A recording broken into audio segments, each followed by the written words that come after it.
Hi there, this is Chinkee, also known as Mr. Chink Positive. Kamusta na po kayo dyan? I hope that you are spending your afternoon really in a good place. And if you are caught in the traffic, allow me to entertain you and so that you can learn something that is new. So don't be don't be angry and don't be frustrated with the traffic, because traffic is an ordinary thing in our society. And I hope that change is coming. Change is coming. I hope that indeed change is indeed coming, because there must be something that needs to be done with our present situation, because we're losing a lot of money economically. We're losing around how many billions per day? I think 3 to 4 billion pesos per day, just for the traffic alone. So John Mark, if I am you, I would really seriously consider that we need to change something in our society and in our government. But before we do that, I just want to say hi to everyone who's tuning in right now, to J. Kevin, to Chi, Yorokobi, to Joe Peralta, to MJP Etan, to Ernesto Consolacion. Maraming salamat for tuning in. To Glyza, Joy, Domagas, kay Ken, Tribune, okay, hello, and Jet Lu. Okay, it's not, I think you're the brother of Jet Li. Okay. So before we start, I'd just like to give you an idea, Rustia of Israel. The topic we're going to talk about, the 5 things that you need to avoid in order for us to become poor, because all of us inside this probably on this world, or in this world, we want to become rich, we want to become successful. So Precious, Grace, Oravan, okay, I hope that you're going to take down some notes. Number 1, these are the 5 things that you should avoid believing. Number 1, believe that there's what we call as an overnight success. When you say overnight success, believe in a get-rich-quick scheme. Believe that you can become successful instantly. Believe that you can become rich in just a click of a finger. If you believe in overnight success, let me tell you this, you will not experience any success, because success is not a one-day thing, but success is a process. Success is a journey. You have to go through a lot of things in life first in order for you to become successful. In order for us to experience gain, you have to experience pain. In order for us to experience a good weather or cold weather, you have to experience also hot weather. If there's no hot, there won't be any cold. If there's no sweet, there won't be sour. If there's no bitter, there's what we call sweetness in life. So Weng, Bong Ramos, and Lida, very important, and Lynn Salazar, very important that we got to remove that wrong mindset that success is an overnight thing. No, success takes a lot of time. It takes a lot of patience. It takes a lot of perseverance. It takes a lot of persistence. It takes a lot of pain in order for us to reach what we want in life. If that's the reason why there are a lot of people who falls into a get-rich-quick scheme. They're scammed by companies and organizations or individuals who take advantage of these people, especially the people who are not knowledgeable on what to do with their money. That's the reason why they believe that on the lotto mentality. They believe on a lottery mentality. That's the reason why they fail. So number 1, we got to understand there's no shortcut to success, because success is a process. That's number 1. Number 2, second thing that you need to people believe, that's the reason why they never succeed and they become broke and poor. Believe that someone else can do it for them. Okay, someone else will do it for you. Someone else will create the success for you. Well, if you believe, Don Fay and Juve and Jalit, if you believe that someone can do it for you, chances are no one else will do it for you. Why? Because if you want to succeed, you got to go out and you got to go ahead and get it. You got to pursue it. You got to really be the one initiating. You got to really be the person finding the way. You cannot wait for things to happen. You got to make things happen. No one else will do it for us but except ourselves. That's the reason why never ever think, Billy, Don Frey, and Near Liam, don't ever think, all I need to do in order for me to succeed, I will just open businesses, hire people, and then they work for me. And then once they work for me, I will earn a lot of money, and I will stay, relax, chillax, and watch a Betamax. Well, if that is your way of thinking, ladies and gentlemen, it will never happen, because especially if you're running a business and you don't have yet a system, you allow other people to work for you, you allow people to do the collection for you, you allow people probably to handle the cash for you. After 6 months, believe me, you won't be the owner. The person's handling the money will be the owner. Iba na po ang may-ari, hindi na ikaw. Maniwala kayo. No one else will work for you. The first person who will work for you and create success for you is no other than ourselves, no other than yourself. So, if you're running a business, you're an entrepreneur, you're in sales, you're gonna be the first man in, you're gonna be the last man out. You're gonna be opening the store, you're gonna be closing the store. You are going to be the first man who's going to wake up in the morning, and you're going to be the last person who's going to sleep in the evening. So, no one else can do it for us, okay? We got to work hard. You got to work for yourself. That's very, very important. That's a second belief system, the wrong mindset, why people become poor. And the third reason why people become poor is because they believe someone else made their life miserable. In other words, they start to blame others. Hi, Ronald Mendoza from Dubai, Precious Pearl, Arceo, and Sheila Marie Avila. Some people believe that the reason why they have a miserable life because other people's created their miserable life. Let me tell you this truth. Partially, some people can be responsible, but majority, most of the time, we are the one who is responsible.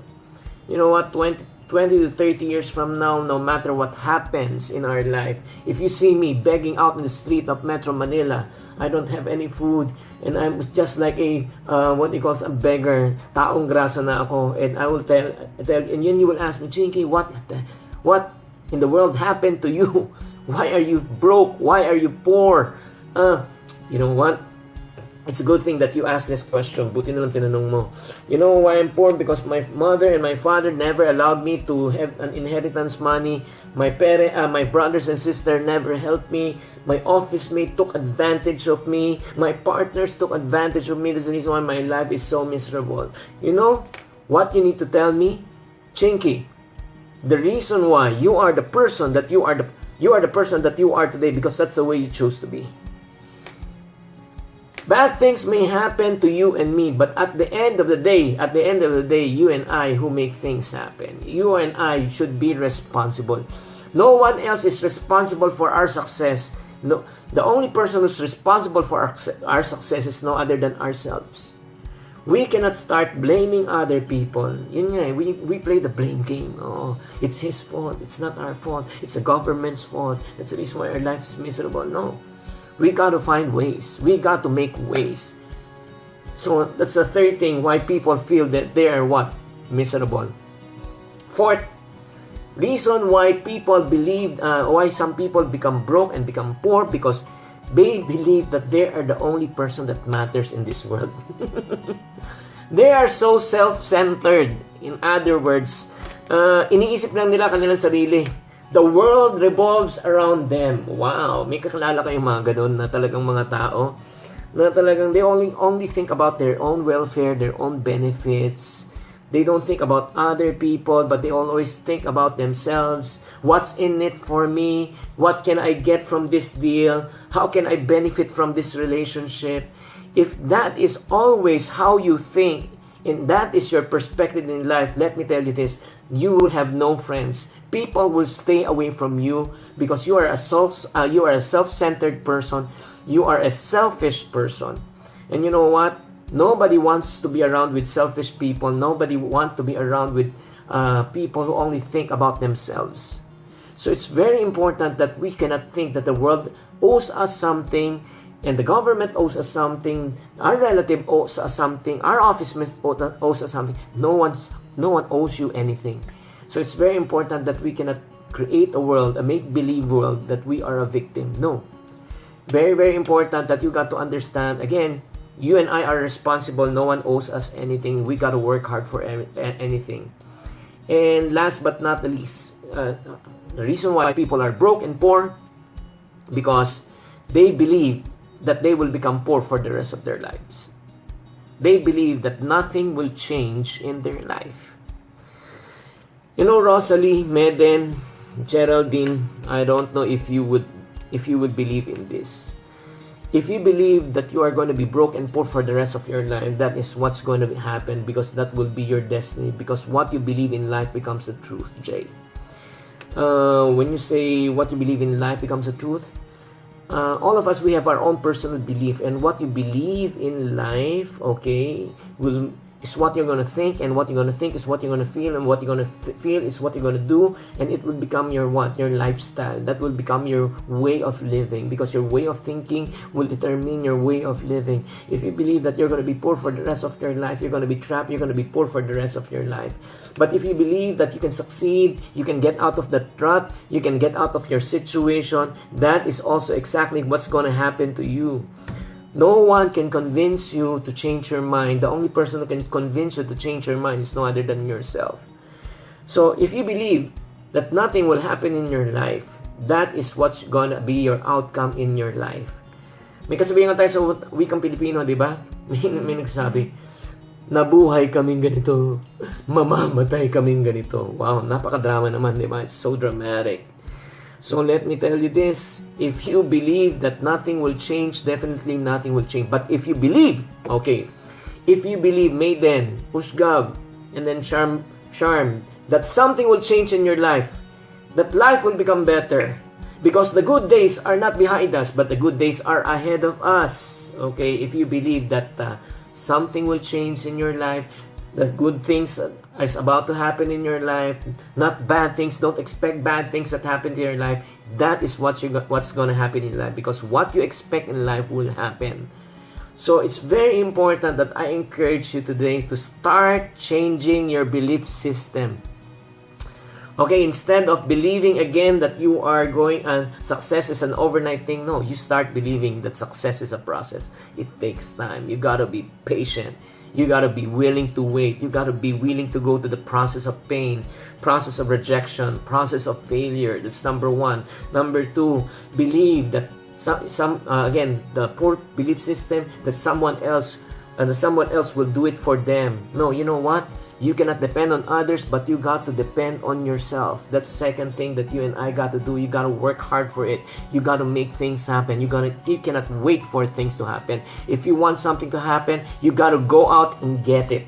You cannot wait for the ship to dock in order for you to get the gold inside. You got to swim out on the sea and then approach the boat, and then don't wait for it to dock. Number three, don't ever believe that life other people made your life miserable. No, we are the one responsible. I am responsible for my life. I am responsible for my destiny. I am the captain of my ship. I will do whatever it takes in order for me to succeed. That should be your attitude, Jed. That should be your attitude, Rosalind. That should be your attitude, Marianne. And number four, never ever believe that you are the only person that matters. In other words, let's not be self-centered. Let us be other-centered. Let us not think about what we can receive, what we can get. Let us think what we can give. Establish not a lose-win relationship, but establish a win-win relationship. How can we benefit from one another? How can we help one another? And last but not the least, never ever believe that nothing can change in your life. Let me tell you this. Start believing that things can change for the better in your life. Because you know why? You know why I believe that things will happen? Good things will happen in our life because we serve a good God. And the God that we serve is faithful even though we are not faithful. He is a God who will always take care of our future. He is a God who will never leave us nor forsake us. He will make us the head and not the tail. He will make us the lender, not the borrower. He will put us at the top, never be at the bottom. That's the reason why you got to believe that things will change in your life, because God is a God of miracle. Even though you feel that you are at a desperate situation, you feel that there's no more hope, you feel that you are at the end of your rope, and you feel like giving up, let me tell you this, never ever give up. Never ever stop, because God never gives up on you. God never fails. God will never leave you nor forsake you.